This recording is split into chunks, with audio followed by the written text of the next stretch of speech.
العالمین الصلاۃ والسلام علی سید الانبیاء والمرسلین اما بعد فاعوذ باللہ من الشیطان الرجیم بسم اللہ الرحمن الرحیم قال اللہ تبارک و تعالی فی القرآن المجید والفرقان الحمید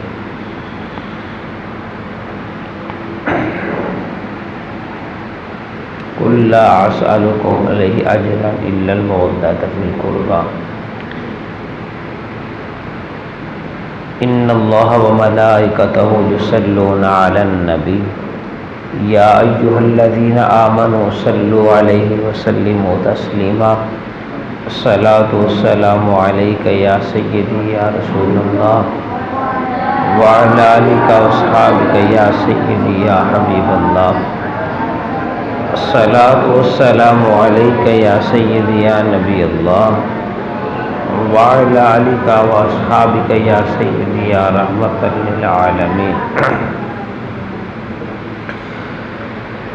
اللہ رب العزت کے شکر ہے اللہ کا، اور اس کی توفیق سے ہم نے آج محرم الحرام کے حوالے سے آج محرم کی 6 تاریخ تھی اور 7ویں کا آغاز ہو چکا ہے۔ تو ہم روزانہ اللہ کی توفیق سے پاک نبی صلی اللہ تعالی علیہ وآلہ وسلم کے نلین پاک کے تصدق سے ذکر اہل بیت پاک ہم نے کیا، اور جو اللہ نے توفیق دی ہے۔ آج اسی طرح چند چیزیں بس میں عرض کروں گا۔ آج کی کمی جو ہے نا وہ کل انشاءاللہ پھر زیادہ ٹائم پہ پوری کر لی جائے گی۔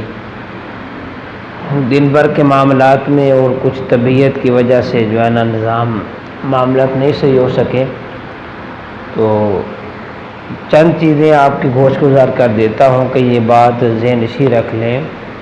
ہم نے جہاں سے مضمون چھوڑا تھا اسی کو تھوڑا سا آگے چلاؤں گا، تو پھر تفصیل اس مضمون کی کل کے درس میں ہم انشاءاللہ اللہ کی توفیق سے کریں گے۔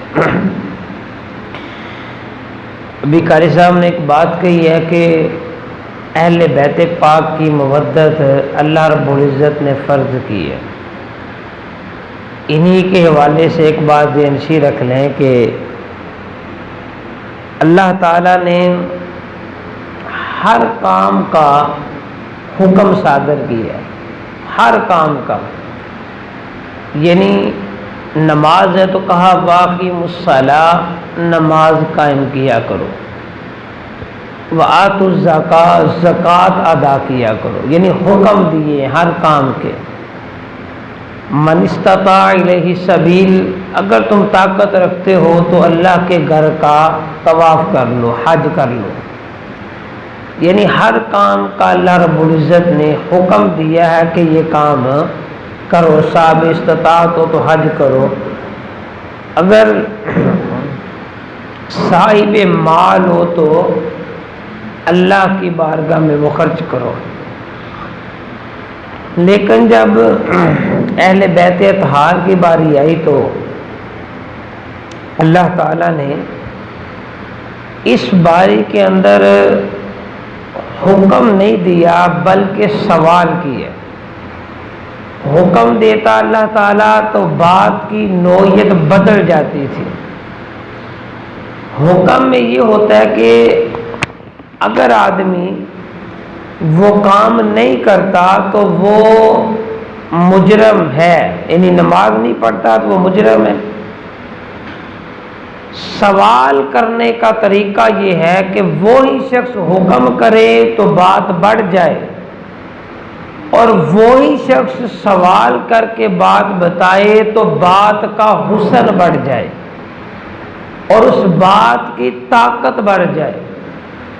تو اس ضمن میں قرآن کا اسلوب بیان کرتے ہوئے ذکر کیا کہ سارے نبی سابقہ آتے آئے، کام کرتے رہے، دعوت دیتے رہے، لوگ مانتے بھی رہے، انکار بھی کرتے رہے، لیکن میرے نبی علیہ السلام نے جو کام کیا، جو دعوت توحید دی ہے، ان جیسا کام سابقہ کوئی نہیں کر سکا۔ اس لیے سابقہ نہیں کر سکا کہ سابقہ مصطفیٰ کے پائے کے تھے ہی نہیں۔ سمجھ آ رہی ہے؟ آقا علیہ السلام کا مقام و مرتبہ جو تھا وہ سابقہ انبیاء سے کئی بالا اونچا ہے۔ تو حضور علیہ السلام نے سب کچھ کیا، اور سابقہ سارے نبی تھے وہ کسی بستی کے لیے، گاؤں کے لیے، قریے کے لیے، علاقے کے لیے، اور بعض اوقات ایک وقت میں دو یا تین نبی بھی ہوئے ہیں، جس طرح کہ جناب موسیٰ اور جناب ہارون ایک وقت کے اندر 2 نبی ہوئے۔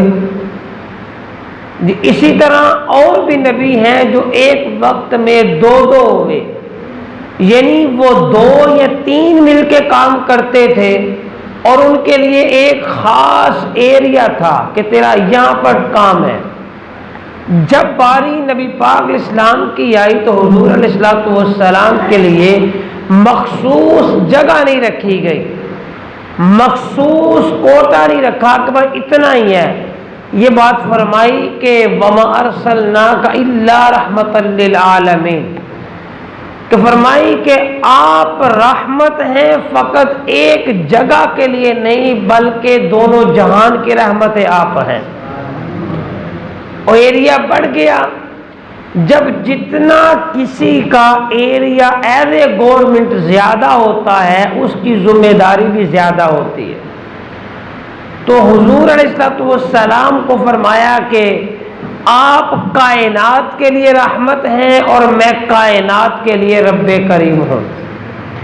جب اتنی وسعت دے دی تو ہر کام کا حکم دیا، تو باری جب حکم کے اجر کی آئی، حکم پہ اجر ہوتا ہے، سوال پہ اجر نہیں ہوتا۔ سوال پر یہ بات متنبع کرنا ہوتی ہے کہ اب پہلے یہ تھا، اب اس کا اجر تم لوگ یہ دے دو۔ اور یہ رب نے سوال کہہ کر کیا تھا کہ میں سوال نہ کروں، حکم دے دوں تو میری شان، کیونکہ میں جبار بھی ہوں، رحمان بھی ہوں، قہار بھی ہوں، ستار بھی ہوں، ساری صفتیں میری ہیں، لیکن اس کے باوجود تم سے یہ سوال کر رہا ہوں کہ لا اسألکم علیہ اجرا الا المودۃ فی القربی، کہ میں تم سے کچھ مانگتا نہیں مگر جو میرے نبی کے پیارے ہیں ان کی تم سے مودت مانگ رہا ہوں۔ یعنی وہ سوال کے ذریعے مطالبہ کیا ہے، ایز اے حکم نہیں کیا۔ اگر حکم کر دیا جاتا تو پھر نہ جانے قوم کا حال وہ ہوتا جو قوم کا حال قوم لوط کا ہوا، کیونکہ حکم کے بعد گنجائش ختم ہو جاتی ہے۔ پھر کب کا اس قوم کا فیصلہ تمام کر دیا جاتا، لیکن سوال کر کے بظاہر معاملے کو پوشیدہ رکھا اور امر آخرت پہ چھوڑ دیا کہ وہاں پہ پوچھیں گے کہ آل رسول کے ساتھ تم نے کیا کیا، اور آل رسول کربلا کے میدان میں کس طرح خون کے ساتھ تڑپتی رہی اور وہ پیاسے رہے اور تمہیں شرم تک اس بات کی نہ آئی۔ یہ سوالن جواب دیا کہ یہ سوال میرا ہے، کام تمہارا ہے۔ خوش نصیب جو تھے وہ آخری موقع پر بھی وہ حر بن کے دنیا اور آخرت میں آزاد ہو گئے، اور بد نصیب جو تھے وہ پاس رہ کر بھی جہنم کا ایندھن بن گئے تھے۔ اس لیے اس نقطے کو سمجھنے